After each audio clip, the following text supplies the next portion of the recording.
started on fire? Yeah. Why?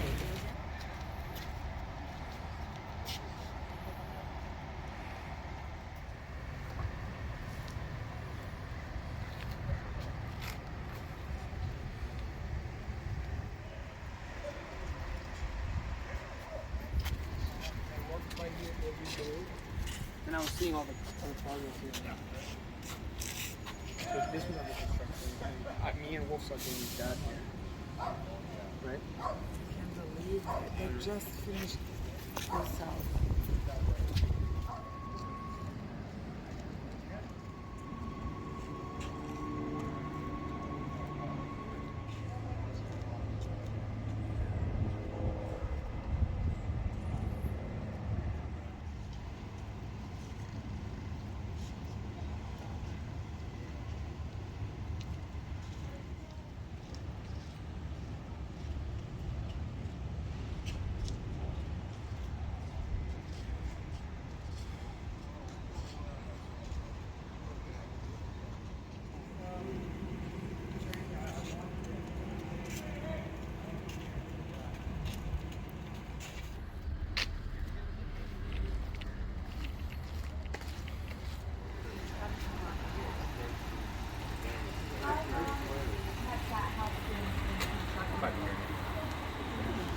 Yeah, they say that.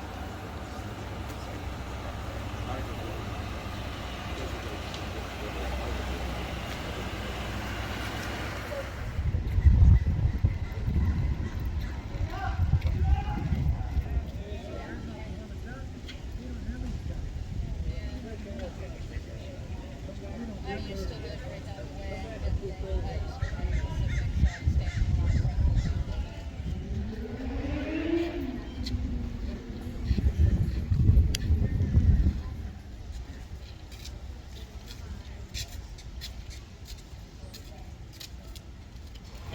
Okay, you'll be clear right now.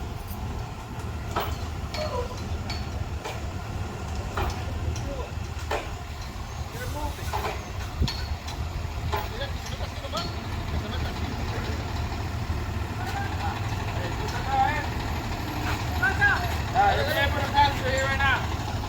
Espérate.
He did all the plantings a couple years ago. Don't stand there. Why? He lives See over the window? there. See the glass? Broken. You got that glass on the ground? I don't want it to fall down and cut you up. That glass is broken. That glass is broken. That glass is broken. Okay? No. He was hired to provide technique. So he was out for I know.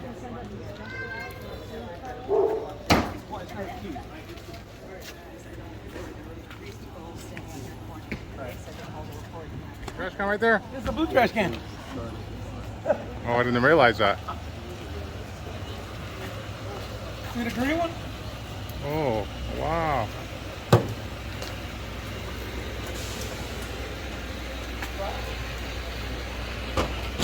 you to say and spell your first and last name? Sure, I'm Glenn Searle, Glensearle. And how long have you lived here? About 20 years. 20 years, Yes. long time. Okay. Walk me through last night. All What right, did you see? that's my home right there. So you can see my bedroom window is that third story looking exactly at this house where the fire started. Our canal, our alley is constantly home to transient people. They live like going through our garbage cans. They sometimes make a mess for themselves for the evening. We see them using drugs. They're screaming in desperation. I mean, we're used to it.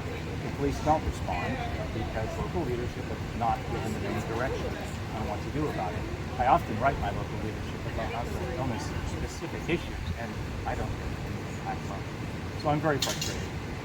So people say, why didn't I call in like Saturday night? People were coming and going. One guy in particular who was for a very long time, making a great deal of noise. I didn't know what he was doing, but you don't call it in because you wait 3 hours and the police say they can't do anything, so what does it get you? Saturday night, lots of activity. The gate was open. There's a portable toilet in the garage, which is very attractive to people who don't have access to facilities. So, as is this one, which they've changed the lock 9 times, and it gets busted and used constantly.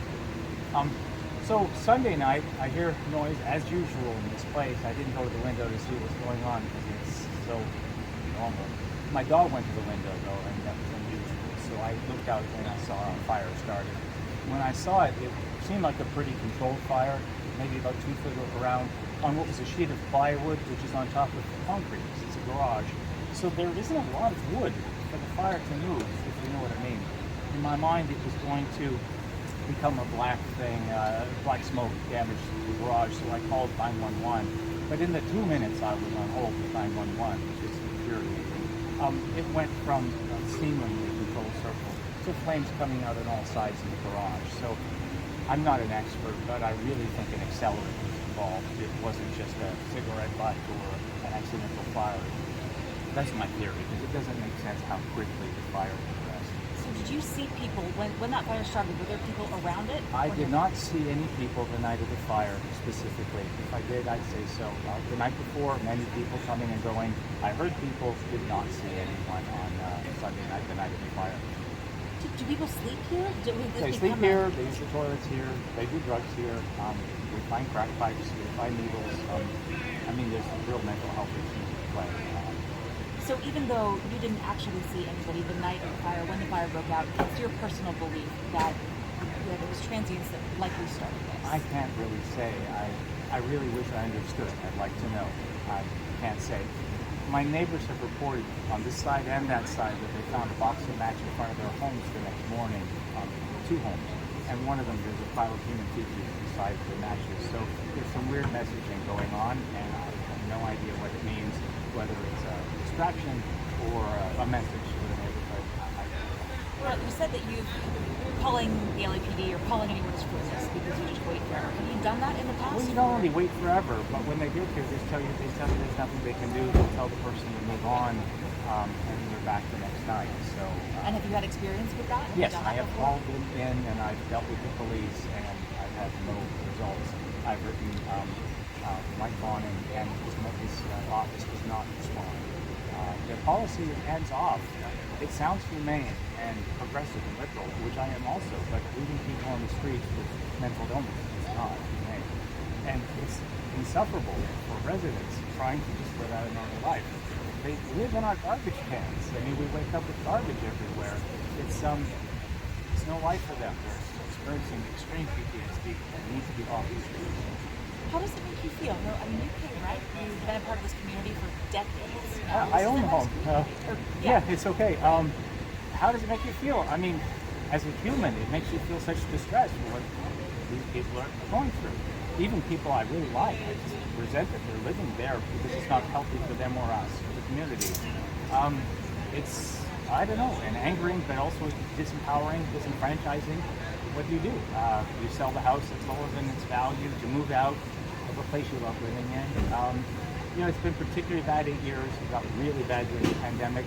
It's getting a little better, but if you just look across the street, there's many tents, and they shuffle from one spot to the other. They were in the library a few months ago. My neighbors and I, we all planted grasses across the street, and I water them every 2 weeks myself to try to make them landscape so people won't put their tents in, to try to make the place grass. Do you think that's what ended? Well, of course, one hopes. It would have helped if it was locked. It wasn't. I really don't know what the answer is. Making it an option to live on the streets, and then people choose that option. When they're interviewed, they say, well, when we go to homes or something that's established, there's too many rules or it's too structured. And so they choose the unstructured one because it's a choice that's available to them. The choice should not be made available. Homing needs to be given to them. Their needs must be met, of course, but the way that it's ignored and the way that it's unfolded is not humane. This could have been worse. People were inside this home. Yeah, the people in this bedroom, when they woke up finally, they were in such a deep sleep, their bedroom was already filled with smoke. Our neighbor was screaming very loudly, and that's what finally woke them up.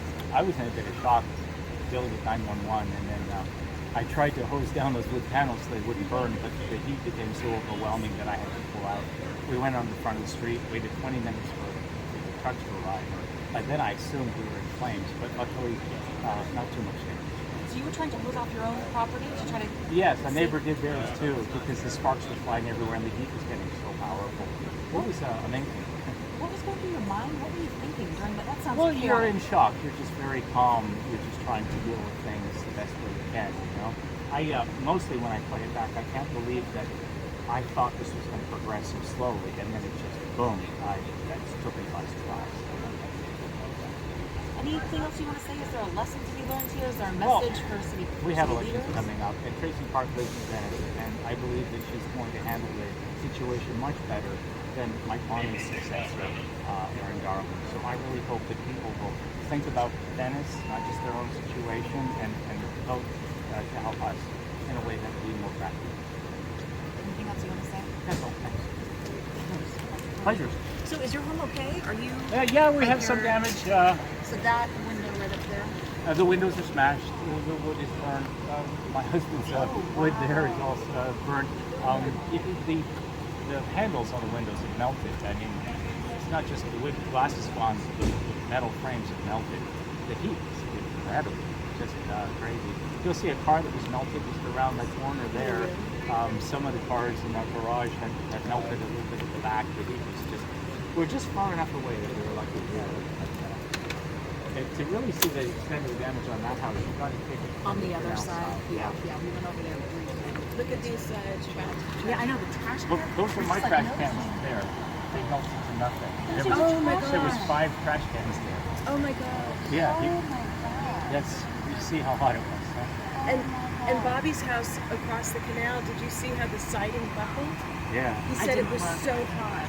You can see it. The siding. We should take a walk to the other side. It's a pretty picture as well, but you'll see the melting. Would it be possible to get them cleaning up?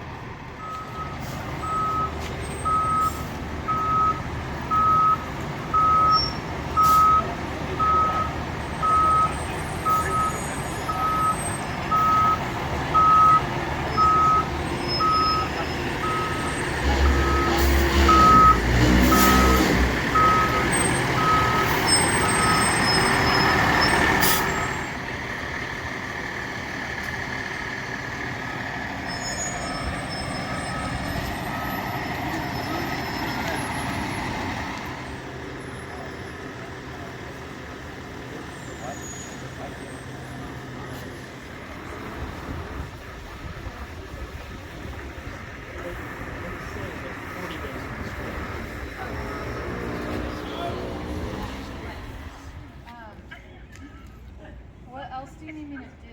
I can send you this picture, but there's nothing. I looked in your card. It's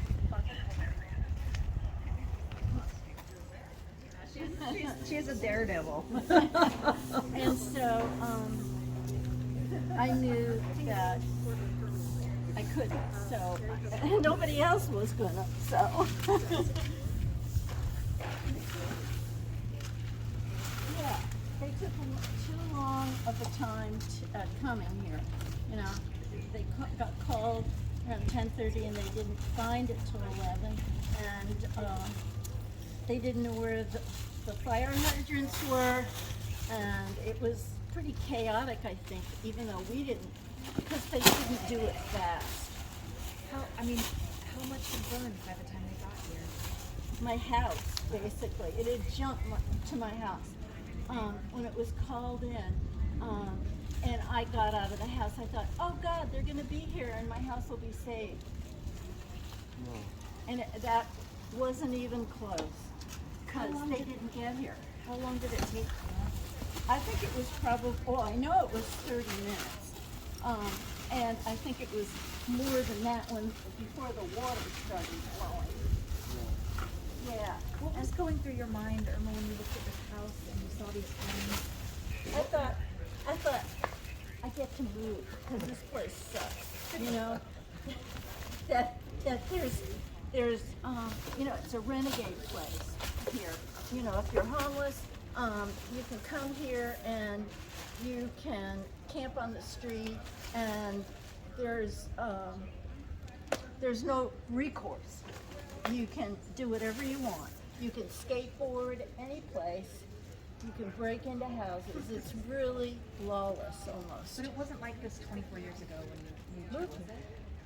I didn't, no, it was it was a whole different community. But now it's very expensive, as you know, as everybody knows out there. Like 5 million, 7 million for new builds, and a block away we have to pay every month, or we don't have to, but I contribute to a fund where they keep the alley clear and they planted plants and they encourage people to move out of their tents. So it's a community activated thing. But do you blame the homeless population for what happened last night? certainly, Why? I think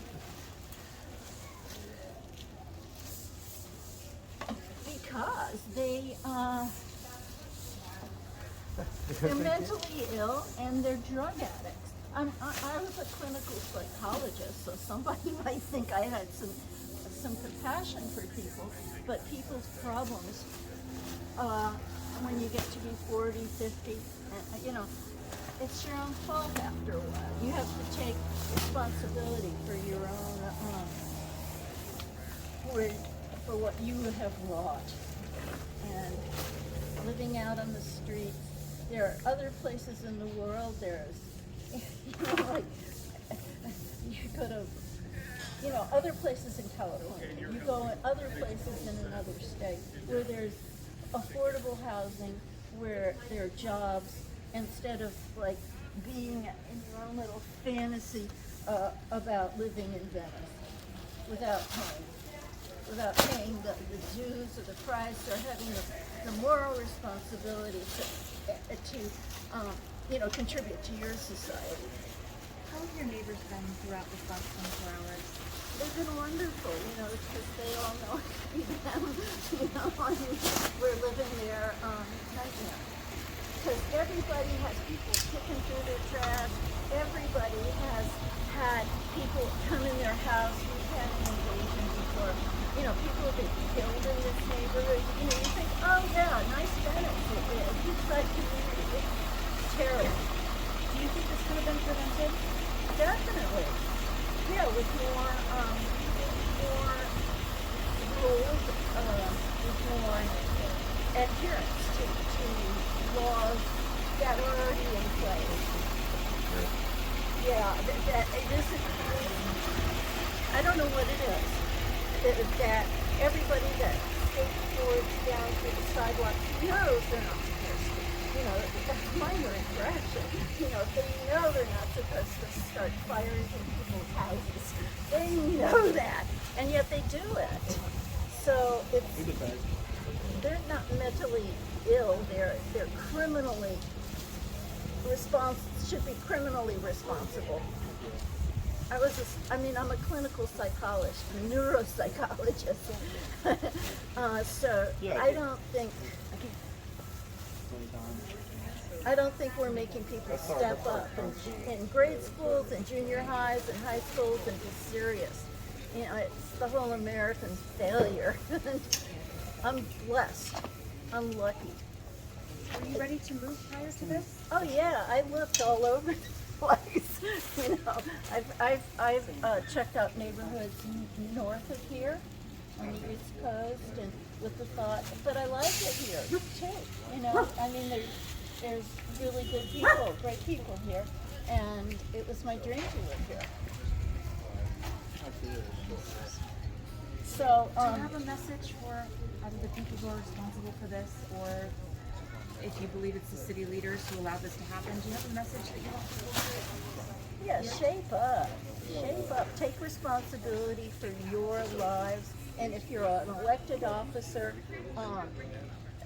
don't be nice about everything. You know, toughen up. And that isn't particularly my political background. I would be more compassionate. But when they wrought such, damage, you know, Are can't you be able to nice. salvage anything, Irma? No, not really. I mean, you know, I'm kind of a clothes whore, so I mean, you know, it's kind of good I lost them. So I don't know what to say. But Thank you so much. I'm gonna let you continue this. okay. Where are you going tonight? What's the plan right now? Sonny Bach, who is a Venice community leader, gave us her apartment for the night or two, so we're fine. And I have plenty of other neighborhoods that would have also offered their space, but we got shepherded off, you know. What about longer term? Do you guys have any idea? Well, if I could comment, Yeah. we're dealing with a home insurance company to whom we pay a good premium every year. And we've already been in contact.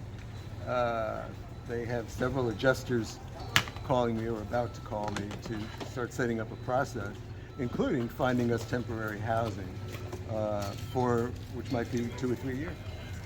2 or 3 years? Might be, yeah, certainly at least a year. This thing is not going to be rebuilt very fast. It took 13 months to build halfway that new house that burned down, the framing that burned down. It took 13 months to get halfway through one house, so that's 2 years. Right? Marty, I heard the council candidate was here this morning and offered you a bedroom in her place. Yes, Can you yes. tell us Tracy about Park, who's running for the city council, did offer us a room in her place about a mile from here. But which was very gracious, it was terrific. I was going to vote for her anyway. But now she's. This is what Mike Bonin has wrought You see, we need on our this on camera. community. Can we get this, please? He You want this or? wants This homeless video. Are you okay? 'Cause we would we love have- to. Can you tell that story, Tracy, though? That just Yeah, that she that's offered you the very place. I would love that and that myself. Mike Bonin's kind So of Tracy Park- responsible for this stuff. Well, that's the thing. It's Letting like it as much slide. as it's the homeless people, he's been enabled. So I'll get it. So Tracy Park offered her place. Is someone's Honda but- over here? Were you guys involved with calling into the police that people were here? I heard somebody at that end said that, like, perhaps. Well, her clothes, toxic fumes. Yeah, don't get nervous. It's okay, it's not so bad. I checked with the fire department, they told me what the chemicals were. No, they weren't. We're okay, but we Right, need to so, check. All right, what do we do with all this? So far, they're valuable to my client. Tracy came out this morning because basically our councilman has been ignoring us, but Tracy, the candidate, was here first thing this morning and offered you a room in her house. Bonin has neglected us and taken us for granted. He's abused the neighborhood that he's supposed to represent. And Tracy Park, I'll let my husband, talk to you about that. Tracy Park, candidate for city council, was here this morning and very graciously invited us to spend at least the night, I don't know for how long, at her place about 1 mile away,